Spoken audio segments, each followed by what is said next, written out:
Hey there, Kate. Hey, Mary, how are you? Well, pretty good. Pretty good. All right. I'm not in the middle of a wildfire or haven't had a hurricane hit. So I'm pretty good. The I'm going to biggest, knock on some wood. knock on some wood, my most inconvenient thought is whether or not Groom Expo will happen and do I have to cancel a flight or something like that? Which is, right now, not such a bad problem to have. Yeah, and that's what I'm saying. It's really not a bad problem. Okay. Yeah. So I think the two things we wanted to talk about today is that first of all, there's a list going around on Facebook, which I printed out and thought maybe we just go over the list. Yeah. Okay?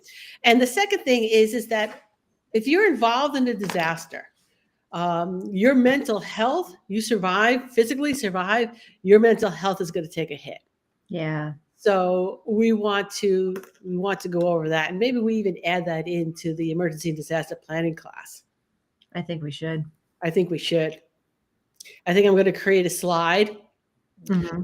for those. If Pasadena happens, if Groom Expo happens in Pasadena, we'll be teaching this class there, and if not, it will also be available online pretty soon. We're working on it.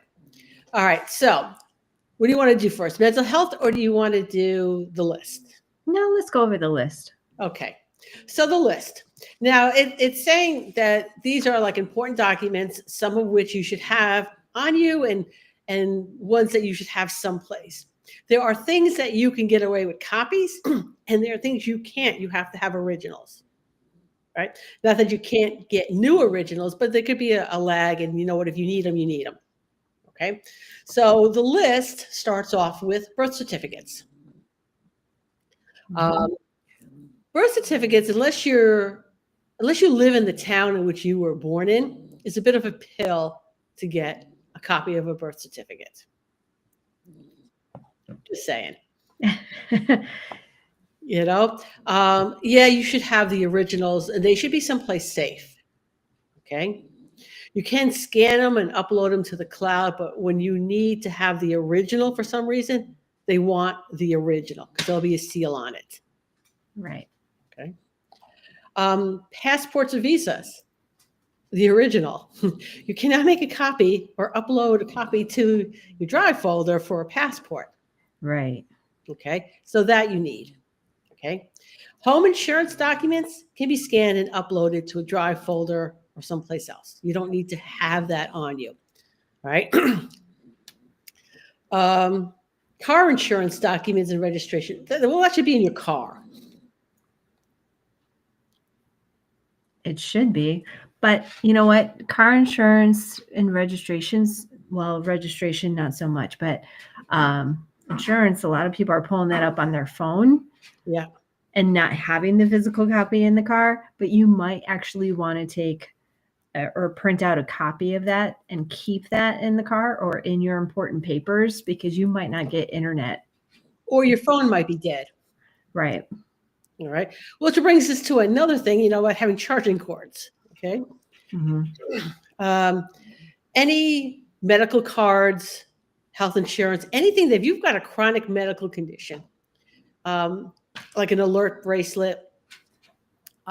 Most of, like, my husband has chronic medical conditions. He can access all of his files online. Right? They don't have to be stored any place. And because it's stored with a medical app, it can go between doctors, I guess is what I'm trying to say. So if we have the area and another doctor needs access to his medical history, he can pull it up on an app. Yeah. I think you have to sign into that though, don't you? Like Yeah, you your do. doctor's office. Knowing your username and password. Yeah. That's a task that my husband comes into my office one day and he goes, if something ever happened to you, I don't know any passwords or I don't know anything. So that's a new project that I'm already, oh my God, Kate, it's already 4 pages long of everything we have to sign into. Once it's complete, I'm going to print out a copy, a hard copy, and then I'm going to upload it to a drive folder. Good idea. Good idea. It's so funny that you say that because my dad just had the same conversation with my mom. Yeah. I don't know what to tell you. You know, you only have one email, so that's going to be your login. Anything you need to log in, I've made it one of two passwords. So if one doesn't work, the other one should. Does he get on the computer a lot, though? Does he know how to navigate away on the computer? See, that's the problem. Yeah. His phone he's good with. He can do anything he wants on the phone. The phone he's very proficient in. Yeah. But if I put this computer in front of his face, he sits there like it's I don't know, like it's Kryptonite? yeah, yeah. Doesn't want to touch it? Doesn't want to touch it. And then if he does touch it, it's like these really, really stiff fingers on it. It's like, just move away. I'll do it. I'll do it. Yeah. And I don't know if partially that is intentional. I mean, he is a guy. But I think it does bring up a good point. Yeah. Because that is part of the emergency preparedness plan, that maybe you should have at least one other person. That's great that you have all this documentation, but Hey, Colette. need to share that with somebody else, your spouse, or, you know, if you don't have a spouse, then at least one other person that they'll be able to get to that information in case something does happen. I will, in addition to, well, here's the thing, right? It's my passwords to everything in my life. I just don't want to give a copy to somebody and they like leave it on their counter or something like that. Right. But at least let them know how to access that. Because if something does happen to you, now they have to kind of go on their own and try and figure it out. Yeah. So I will upload a copy for at least one of my daughters in a Drive folder where they'll have access to it. So they can get the list there as well. Okay, so the next thing on the list that's going around says employment records. I don't know how. I don't know why that's important to your job can be scanned and uploaded to a Drive folder. And you should have, whether it's Dropbox or Drive or whatever cloud storage that you have. All right. I personally like Drive. I'm not a fan of Dropbox, but I know people who just are the reverse. They love Dropbox and they hate Drive, whatever. Have a folder in there where you know, or thumb drive, but we're going to, actually, that's on the list. We're going to get to that, Colette. Okay. Of having, something was easy to access. All right. So the folder that'll be where my password is going to be, say, password list. It'll be in a folder that my daughter can have access to it. All right. The only thing that you would need as far as employment is if it's something specific to where you are personally working. But again, that can be scanned and that can be uploaded to a Drive folder. You don't need to have the documents like in a bag ready to go. Michelle has a waterproof container with all her passwords and important papers near my Go bag as well as online. So yeah, actually what will be added to my Go bag will be the password list too, because there is just so many of them. And if something happens, pages. so far, there's 4 pages. Okay. I figure this is going to be a 6-page list, at least when it's done. What? But it's very detailed. This is the website. This is the login information. Okay. Okay. So we'll see. Okay. Next on the list are tax returns. Yeah, that can be scanned and that can be uploaded to a Drive folder. My account, in addition to, I don't even do that.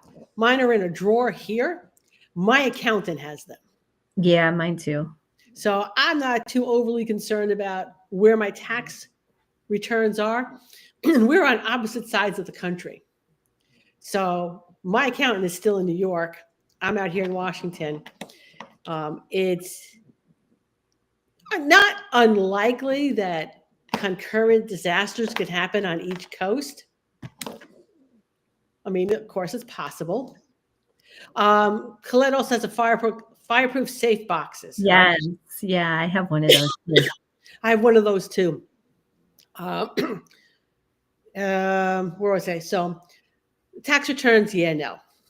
Your driver's license, well, yeah, that should be with you. Um, if your driver's license is, you can renew licenses up to a year early. So like my birthday is November 8th. So November 9th forward that year, I can, if it's due up there for the following year, I can renew my license up until a year early. How long do your licenses? Oh, mine is 8 years. Oh, ours are like 30. Oh, are you kidding me? No, I have to renew mine in like 2038. Okay.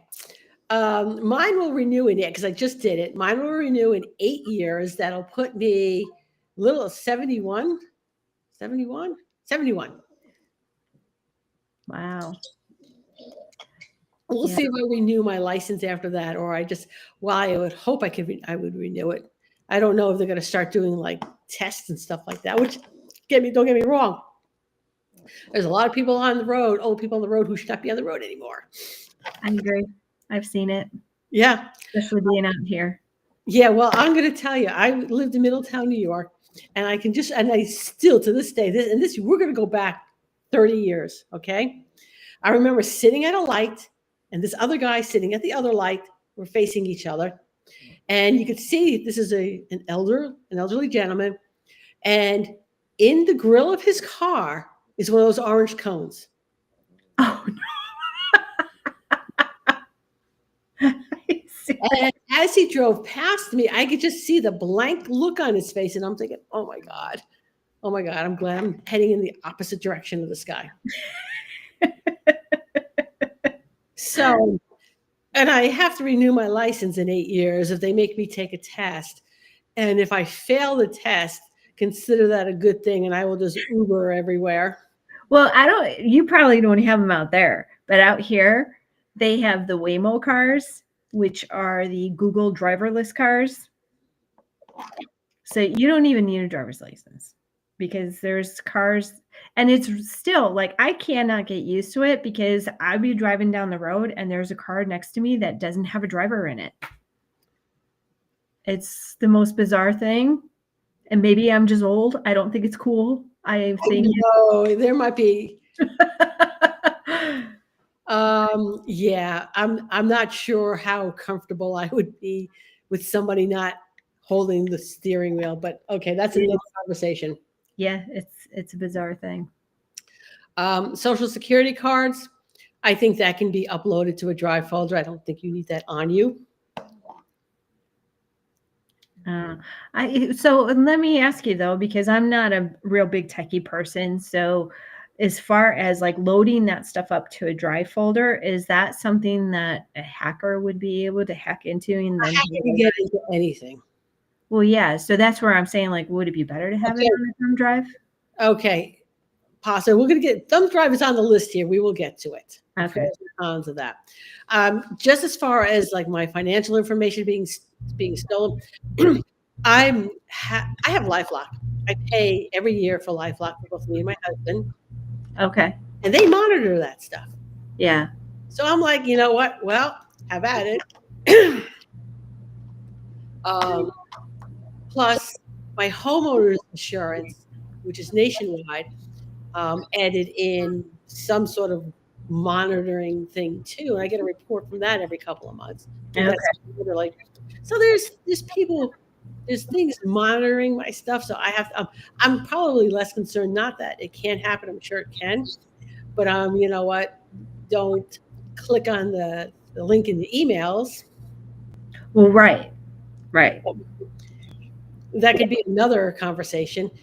Jessica Clark had an old lady T-bone her, and she said it's because I cannot see, but we can't tell the cops there, or you can't. Oh yeah, she can't see. That's why she T-boned Jessica.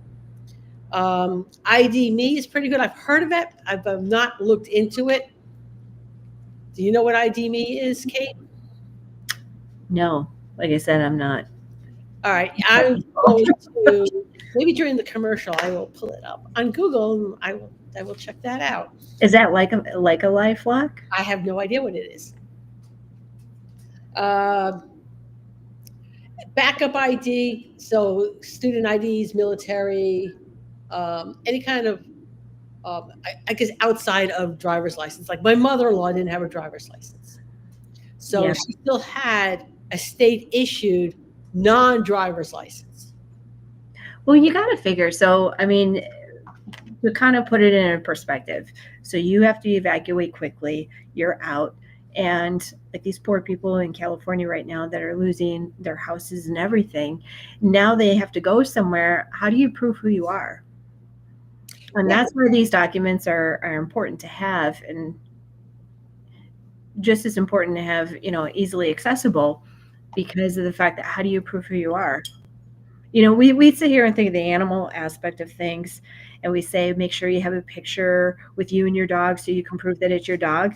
But how do I even prove that you're Mary Oquendo? Because I said so, Kate. Right. So when you're gathering all the paperwork and you're gathering all this information, just kind of keep that in mind. Okay, so I took a quick peek. ID Me is a government online government site. Okay. So I will spend a little time checking that out after we finish up here. Okay. Yeah. I do have a two-factor authentication, and like Colette says, passport. You need your passport should be in with your go bag. Yeah. You're leaving, take your passport with you. Like your passport's even more important than your driver's license. It's probably yeah. Okay. Credit cards, and I put /cash. Okay. Mm-hmm. I keep my credit cards to a minimum. I have three different credit cards. I don't have a bank card. I don't use ATMs at all. But in addition to having credit cards with you, you need to have cash ready to go, because during a disaster, communication lines might be down. You might not be able to use a credit card. So, okay, we talked medical history. All right, power of attorney and wills. Okay, that can be uploaded to a drive folder. Mm-hmm. For those of us that have concealed carry licenses, we should have that on us, because if we're leaving and we have guns in the house, those guns should be coming with us. We shouldn't be leaving them in the house. Right. Okay. Important phone numbers. So maybe on a piece of paper, you just leave in your car. Okay. Put those insurance ID numbers and contact numbers and just leave it there in the car. I would say normally that you should know the phone numbers of like your kids and other family members, but I'm going to say no. This is not. And this is 2025, babe. Okay, where we had to memorize phone numbers. Do you know? I know what my phone number. I can remember my phone number from when I grew up. I know, me too. Okay, so mine is 914-476-5993. I can remember that number. Oh, that's so funny. I should dial it one day just to see what happens. It's like going to the house and being like, "Can I come in and take a look? I grew up here." Yeah, I'm not sure I would do that. I don't know the person in that house now. Right. But anyway, I do not know off the top of my head my daughter's phone numbers. The only reason I know my husband's phone number is because our numbers are one digit off. Okay. Okay, titles, deeds, etc. That can be uploaded to your drive folder. Is it nice to have the originals? Yeah, but honestly, uploaded them because municipalities today, everything is digital anyway. Mm-hmm. Okay. Your marriage license. Yeah, I would keep a copy of that. That again, that's one of those documents that unless you live in the town in which you were married and you need a copy of it, even or at least within driving distance of that particular city hall. Otherwise, it's a pain in the butt. Okay. At least one statement from all financial accounts with account number, phone number, address, and etc. I have not received a paper banking statement in I don't know how many years. It's all available online. Again, that's my phone number, my so far 4 pages that includes my bank login information. Birth certificate, that was like one of the first things we talked about. Same thing. If you need a copy of your birth certificate, all right, and you're not living in the town that you were born in, what a pain in the butt, because we've had to do that. I was going to say, I've had to do that, and it wasn't, I mean, you just went online and ordered it, and they sent it to you. No. Okay. Well, maybe the municipality itself might make a difference. Yeah. So we had to get copies of our birth certificates from, we lived in Connecticut, and for New York City, which, it's not that far away, but, going down to Manhattan, yada, yada, yada, was a pain in the butt doing it. And maybe it was in the early days of online. I don't know. It was a pain. Yeah. Okay. All military and VA records, I am sure that can be uploaded to a drive folder, scanned somewhere. Correct? I would think so. Okay. And okay, thumb drive. So these are pros and cons with thumb drives. If you are used to thumb drives and you got them labeled properly, yeah, it's a little tiny thing. You stick it in your pocketbook, you're good to go. Okay. Or if you're like me, you have like a dozen thumb drives all around the house. I have no idea what anything is on any of them. Okay. And I lose things. So something this big, I'm going to lose. I will guarantee you I will lose it. And then I will lose it and will have all my important information on it. Yeah. Okay. So that said, but other than that, video of everything in the house, room, drawers, all your stuff to document for an insurance claim. And you know what? We're going to talk about insurance on another one of these. Okay. And then vet records. All right. I have, whenever I go in to my vet, especially one of my dogs is diabetic. So quarterly he goes in for check his blood sugar to see whether we have to adjust the insulin. And whenever we do that, I get new copies of all the health for the other three dogs. It's just a sheet of paper. It's just health records. It says when their vaccinations, what they have, what they need. That is it. Cecil's is like this thick because it's lab work. Okay. Yeah. So I need to have copies of that. That's in my go bag. And that gets changed out every time Cecil goes in for his quarterly blood draw. Okay. One thing I also want to make note about the health records for pets. If you go to a shelter, they're going to want to see that. They want to know the pets on a pets friendly shelter that they have the rabies shot or whatever else is legal or required in that particular state. If you don't have that, they may not let you bring your pet to that pet safe shelter. So keep that in mind. Mm-hmm. All right, that's the whole list. Woohoo! That's a very detailed list. And I think it is a really, really detailed list. Mm-hmm. So I think it bears taking the time to go over. But you know what? Let's do our one and only commercial because we're going to be a little over a half hour today. Okay.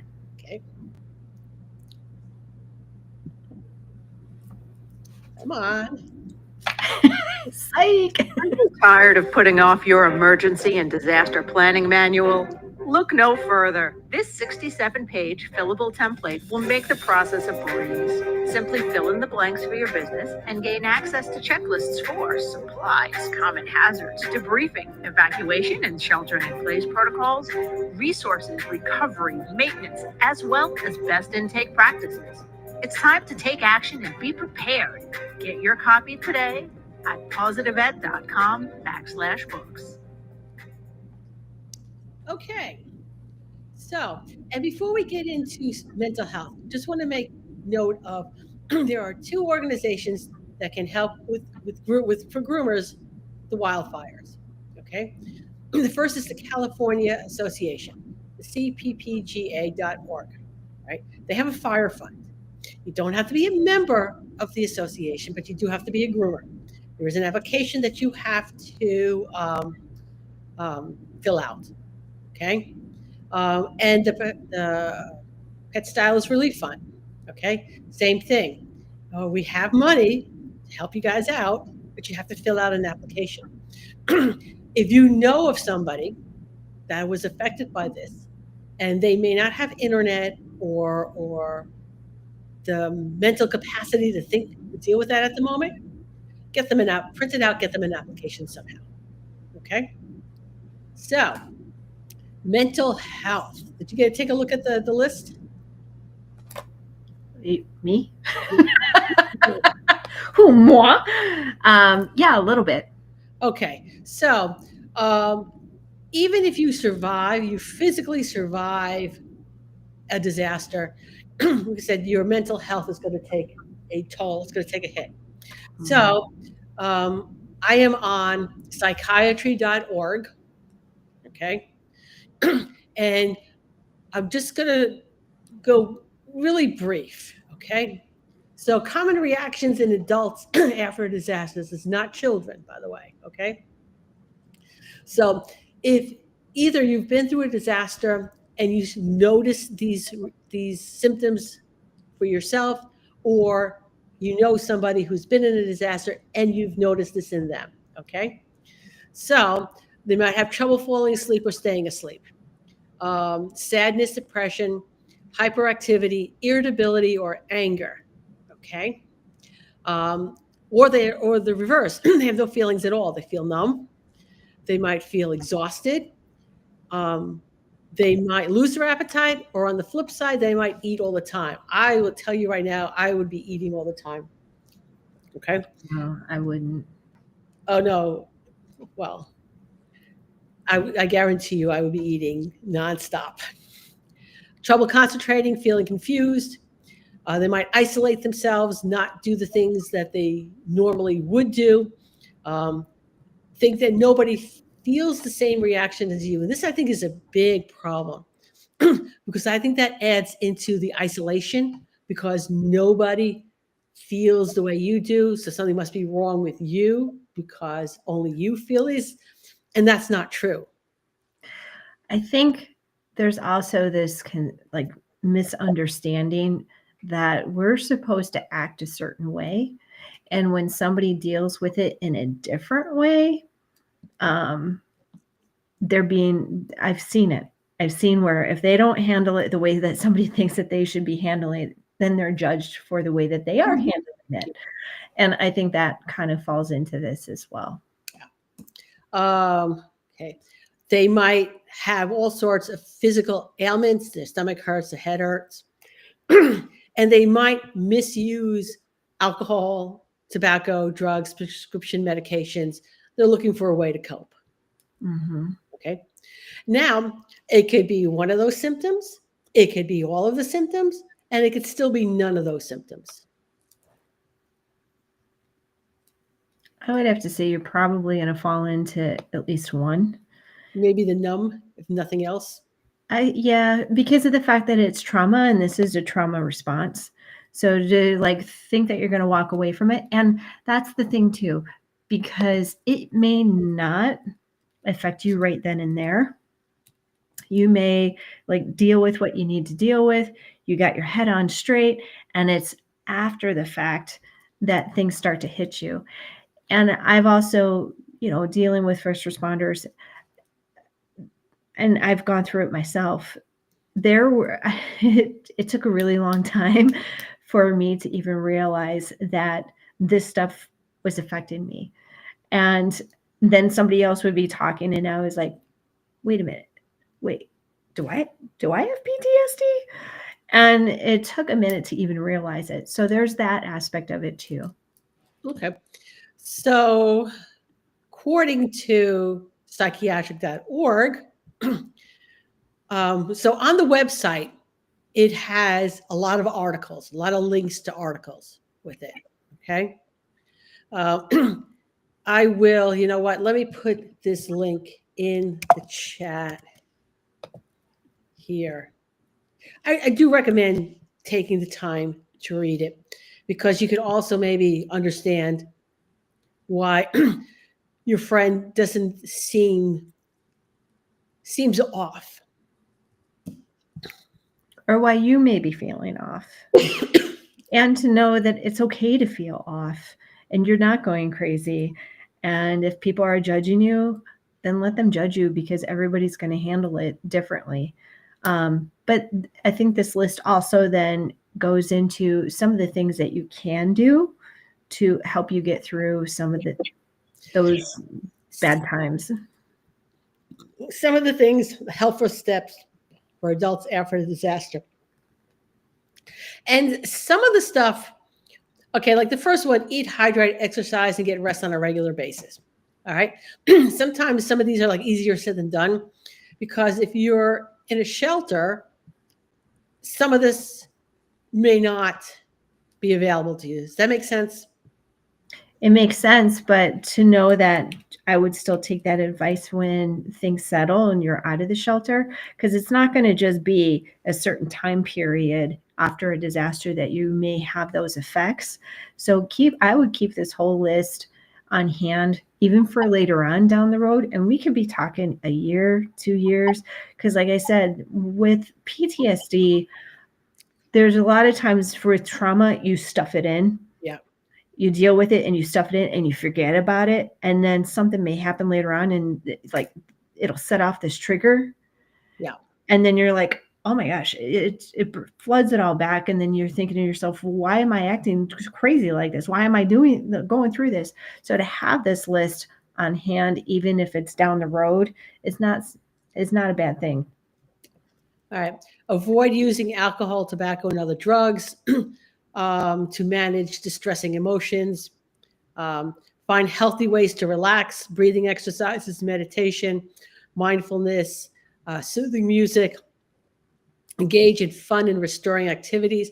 And I think what that one really is getting back to whatever your normal was. So including exercise, hobbies, and social activities. So if you, just for argument's sake, say you love to crochet, okay, getting back to that might also help with dealing with the effects, the trauma response of a disaster.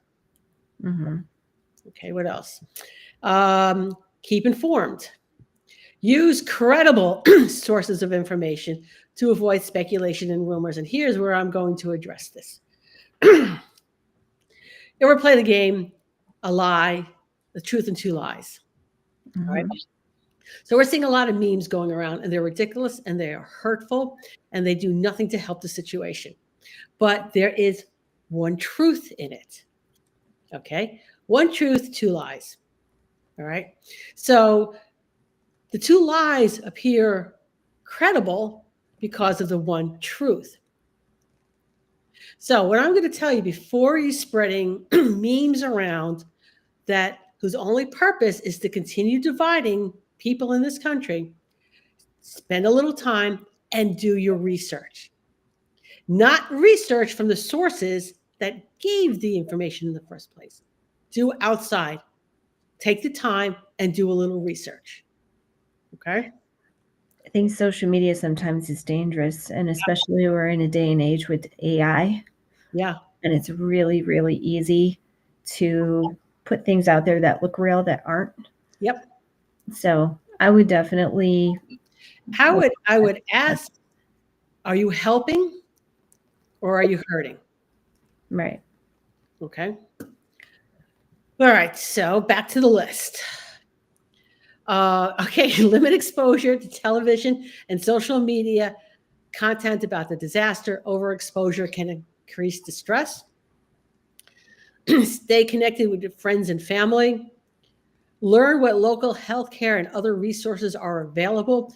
I wonder if on the FEMA websites that they address healthcare and mental health care on the websites there. I don't know that. I would have to go and take a look.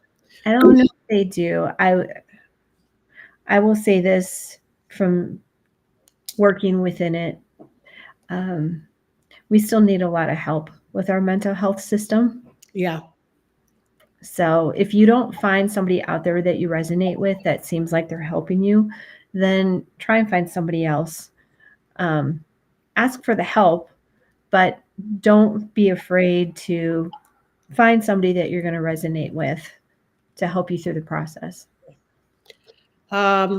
Remind yourself and others that it's normal to have different feelings as well as good days and bad days, and it's a natural part of recovery. And seek assistance from a healthcare professional if your distress remains high after several weeks, if you have persistent trouble functioning at work or at home, or thinking about hurting yourself or someone else. Right? And you don't even have to go if it persists for a couple of weeks. If you're having trouble, seek mental health care. Okay. Not everybody has insurance. All right. But most municipalities will have like a 211 number.